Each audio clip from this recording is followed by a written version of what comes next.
নমস্কার বন্ধুরা, কেমন আছেন আপনারা সবাই? মৌসুমীর নতুন একটি ব্লগে আপনাদের সকলকে স্বাগত জানাই। আশা করি আপনারা সকলেই বেশ ভালো আছেন আর আমরাও বেশ ভালো আছি। আজ আমি আপনাদের শান্তিনিকেতন ও কঙ্কালীতলা ভ্রমণের গল্প শোনাবো। আমরা তারাপীঠে তারা মায়ের দর্শন করে মায়ের পুজো দিয়ে সেদিনই বেরিয়ে পড়েছিলাম শান্তিনিকেতনের উদ্দেশ্যে। রামপুরহাট থেকে গণদেবতা এক্সপ্রেসে চড়ে পৌঁছে গেছিলাম বোলপুর স্টেশনে। প্রান্তিক স্টেশনে না নেমে আমরা বোলপুরে নেমেছিলাম, যদিও প্রান্তিক স্টেশন থেকে কঙ্কালীতলা অনেক কাছে হয়।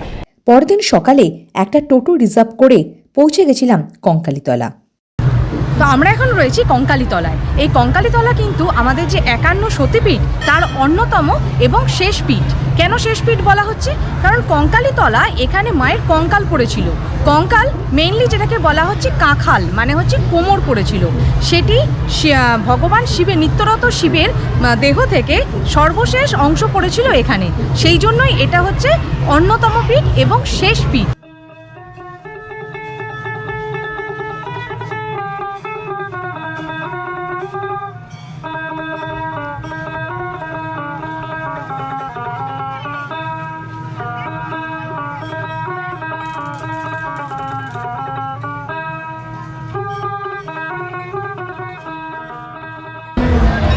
আমরা গর্ভগৃহে দেখলাম মায়ের কোনো মূর্তি নেই।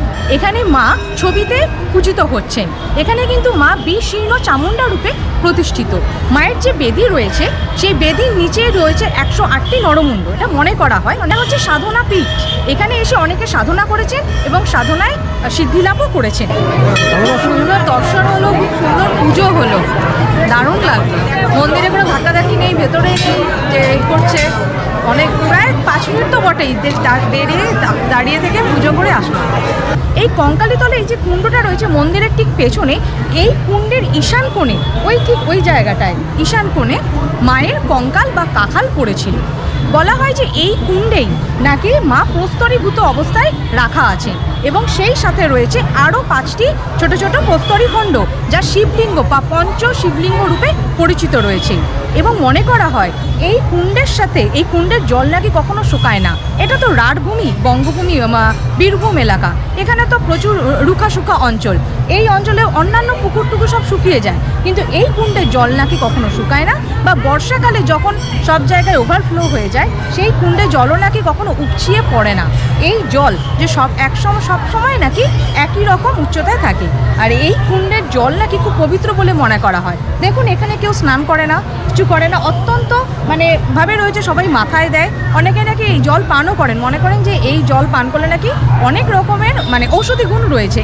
শ্রী শ্রী কঙ্কালী মাতা ঠাকুরানী উন্নয়ন ট্রাস্টের পক্ষ থেকে এই ভোগ মন্দির নির্মাণ করা হয়েছে। মাথাপিছু 60 টাকা করে 2টো কুপন সংগ্রহ করলাম। এই সেই ভোগ মন্দির, পরিষ্কার পরিচ্ছন্ন ঝকঝকে মেজের ওপর বসে ভক্তবৃন্দরা ভোগ প্রসাদ গ্রহণ করছেন। তবে চেয়ার টেবিলেরও ব্যবস্থা আছে, তবে তা সংখ্যায় অনেক কম। প্রথমেই দেওয়া হলো মায়ের ভোগ, তারপর একে একে আসলো গরম গরম ধোয়া ওঠা ভাত, শীতের নানা রকম সবজি দিয়ে তৈরি পাঁচমিশালি তরকারি, কলাইয়ের ডাল আর ফুলকপির তরকারি। শেষ পাতে ছিল চাটনি এবং পরমান্ন। প্রত্যেকটি রান্নার স্বাদ ছিল দুর্দান্ত আর গরম গরম পরিবেশন করা হচ্ছিল। সতীপীঠ যেখানে মা রয়েছেন সেখানে শিব ঠাকুর থাকবেন না, এটা হতে পারে? তাই এখানে যে শিব ঠাকুর রয়েছে ইনি কিন্তু কাঞ্চীশ্বর রূপে পরিচিত। কাঞ্চীশ্বর কেন? এর সঙ্গে কিন্তু এই জায়গাটাকে বলা হয় কাঞ্চি বা কাঞ্চি দেশ রূপে পরিচিত। দক্ষিণ ভারতে যখন আমরা গেছিলাম, এর সাথে দক্ষিণ ভারতে একটা যোগাযোগ রয়েছে। দক্ষিণ ভারতের রাজা ছিলেন রাজা রাজেন্দ্র চোল। তিনি এখানে যুদ্ধ করতে এসেছিলেন, মেইনলি আমাদের গঙ্গাকে দক্ষিণ ভারতে নিয়ে যেতে চেয়েছিলেন। তা এখানে এসে তিনি বিশ্রাম করেছিলেন।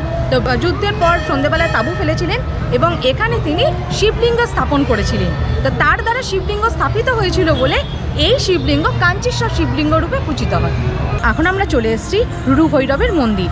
যিনি কিনা এই রুরু ভৈরব হচ্ছেন যিনি মা কঙ্কালীর সাধনা করেছিলেন এবং সিদ্ধিলাভ করেছিলেন। এই বাস্তুতন্ত্র কিন্তু সিদ্ধিলাভের জন্য বিশেষ উপযুক্ত, কারণ উপর থেকে দেখলে এই বাস্তুতন্ত্রটাকে অনেকটা কচ্ছপাকৃতি মনে হয়, কচ্ছপের মতো। এবং এই সেম বাস্তুতন্ত্র রয়েছে কিন্তু আমাদের দক্ষিণেশ্বরেও।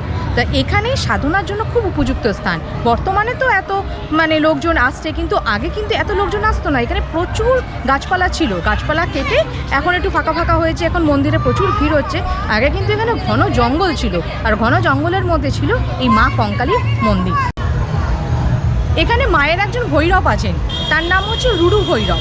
রুরু কথাটির অর্থ হলো আলো। যিনি এই অন্ধকারের মধ্যে সাধনার মাধ্যমে পথ খুঁজে পেয়েছেন তিনিই হচ্ছেন রুরু ভৈরব। আর রুরু ভৈরবের আরেক নাম হচ্ছে রত্নগর্ভা, তাই মাকে বলা হয় রত্নগর্ভা। মায়ের দর্শন, পুজো দেওয়া, ভোগ গ্রহণ সবই খুব সুন্দরভাবে সুষ্ঠুভাবে সম্পন্ন হলো। এবার আমরা কঙ্কালীতলাকে বিদায় জানিয়ে এগিয়ে চললাম শান্তিনিকেতনের সোনাঝুরি হাটের দিকে। রবিবার হওয়ায় ভিড় ছিল চোখে পড়ার মতো। চারিপাশে রয়েছে অনেক ফুড স্টল, তার মধ্যে থেকে আমরা প্রথমেই ট্রাই করলাম এই ভাপা পিঠে। দেখুন কত ছোট্ট একটি ছেলে এটি বানাচ্ছে, তাই না? সোনাঝুরি হাটের পরিসরটা অনেকটাই বিস্তৃত। পুরো হাটটা পায়ে হেঁটে ঘুরতে বেশ অনেকটাই সময় লাগবে। চারিদিকে কত রকমের পসরা নিয়ে বসেছে, কোনটা ছেড়ে যে কোনটা কিনবো সেটাই বুঝতে পারছিলাম না।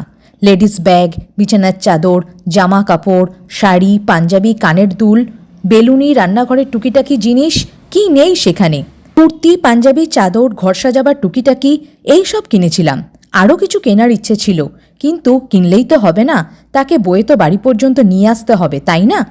একটা কল আসাতে ফোনটা খুলেছিলাম, তখনই দেখলাম একটা মেসেজ যে ট্রেনের টিকিট কনফার্ম হয়নি।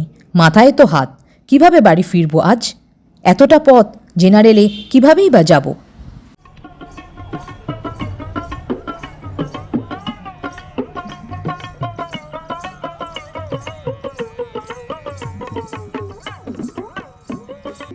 দেহ চালাচ্ছেন তিনি, শক্তিবিহীন দেহ খানি হইয়া যাবে। কে বলে মানুষ মরে, আমি বুঝলাম না ব্যাপার। কে বলে মানুষ। এবার আমরা বেরিয়ে পড়লাম শান্তিনিকেতনের অন্যান্য দ্রষ্টব্য স্থানগুলো দেখতে। একটা তালগাছকে কেন্দ্র করে গড়ে উঠেছে মাটির তৈরি খড়ের চাল দেওয়া গোলাকার এই বাড়িটি। আর এই ছবিটি আমরা দেখতে পাই সহজ পাঠে। রবীন্দ্রনাথ ঠাকুরের বনবাণী কাব্যের কুটিরবাসী কবিতাটিতে এই বাড়ির উল্লেখ আছে। ছাতিম গাছের আসল নাম কি জানেন? কমন নেম, যেটাকে বলে ডেভিলস ট্রি। কিন্তু এই ছাতিম গাছই হচ্ছে কিন্তু আমাদের রাজ্য গাছ, যেটাকে বলা হয় স্টেট ট্রি, হচ্ছে ছাতিম গাছ। আর এই শান্তিনিকেতনের এই ছাতিম গাছের কিন্তু একটা গুরুত্বপূর্ণ অংশ আছে, যেটাকে বলা হয় ছাতিম তলা। এই ছাতিম তলাই কিন্তু এই ছাতিম তলা থেকেই সমস্ত রকমের অনুষ্ঠান শুরু হয়। রবীন্দ্রনাথ ঠাকুরের মানে যত রকমের মেলা হয় সব ছাতিমতলাতে প্রথমে আগে প্রার্থনা হয়, তারপরে সমস্ত মেলার সূচনা হয়, সমস্ত অনুষ্ঠানের সূচনা হয়। তো সহজ পাঠে এই বটগাছের ছবিটাই রয়েছে, তাই এই থেকে মনে হয় যে রবীন্দ্রনাথ ঠাকুর কিন্তু কিছু নিজের মন থেকে আঁকেননি, সব প্রকৃতি থেকেই তিনি নিয়েছিলেন। না, তিন পাহাড় জায়গাটার নাম। কেন বলা হচ্ছে তিন পাহাড়? একসময় শান্তিনিকেতনে প্রচণ্ড জলকষ্ট ছিল, যেহেতু রাঢ় অঞ্চল, প্রচণ্ড গরম পড়ে, তাই মহর্ষি দেবেন্দ্রনাথ ঠাকুর তিনি এখানে অনেকগুলো পুকুর খনন করেছিলেন এবং সব মাটি এসে এখানে জড়ো করেছিলেন। তিনটে ডিপি মতো ছিল, সেখান থেকে এই জায়গাটার নাম হচ্ছে তিন পাহাড়। পরে অবশ্য সেই মাটিগুলো নিয়ে জড়ট করে দেওয়া হয়, কিন্তু জায়গাটার নাম তিন পাহাড় রয়েই গেছে। আর এই দেখেছো কতটা ধাপে ধাপে ধাপে ধাপে উঁচু হয়ে কি সুন্দর বটগাছটা রয়েছে। আর এই বটগাছের ছবিটাই রয়েছে কিন্তু আমাদের সেই পাঠ, মানে সহজ পাঠ। শান্তিনিকেতনের এই কয়টি দ্রষ্টব্য স্থান আমরা দেখেছিলাম আমাদের এইবারের ভ্রমণ। পরের বার যখন আসবো তখন একটা গোটা দিন কাটাবো এখানে। বিকেল প্রায় পড়ে এসেছে আর আমরা ছুটে চললাম বোলপুর স্টেশনের দিকে। তবে আমাদের টিকিট কনফার্ম হয়নি। আর এখন একে তো শীতকাল, তারপর উইকেন্ড হওয়াতে জনরাশ বেশি, কিন্তু বাড়িতে তো ফিরতে হবে, তাই না? তাই ঠিক করলাম জেনারেলি ট্রাভেল করব। সেই মতো বোলপুর স্টেশনে গিয়ে একেবারে ঘাবড়ে গেলাম। স্টেশন চত্বর লোকে লোকারণ্য, তাই বোলপুর স্টেশন থেকে ট্রেনে করে চলে এলাম প্রান্তিক স্টেশনে। এই স্টেশন থেকে অপেক্ষাকৃত কম ভিড় হবে, অন্তত ট্রেনে তো ওঠা যাবে। আমাদের ধারণাই ঠিক হলো। বোলপুর স্টেশন থেকে অর্ধেক মানুষই ট্রেনে উঠতে পারলো না। বসার সিট তো দূরস্থ, ট্রেনে যে উঠতে পেরেছি এটাই বেশি। বোলপুর থেকে প্রায় 2 ঘন্টা ট্রেন জার্নি করে আমরা পৌঁছে গেলাম কামারকুণ্ড। তারপর কামারকুণ্ড থেকে বালির ট্রেন ধরলাম। বাড়ি ফেরার এই জার্নিটা হেক্টিক হলেও কঙ্কালীতলা ও শান্তিনিকেতন ভ্রমণ ছিল দুর্দান্ত। অসাধারণ একটা সময় আমরা কাটিয়েছিলাম। তো বন্ধুরা, আপনাদের এই ভ্রমণ কেমন লাগলো অবশ্যই কমেন্টস করে জানাবেন কিন্তু। আর এরপর থেকে নিয়মিত ব্লগ আসতে থাকবে। ভিডিওটি ভালো লাগলে একটা লাইক ও শেয়ার করে দেবেন আর সাবস্ক্রাইব করতে ভুলবেন না কিন্তু।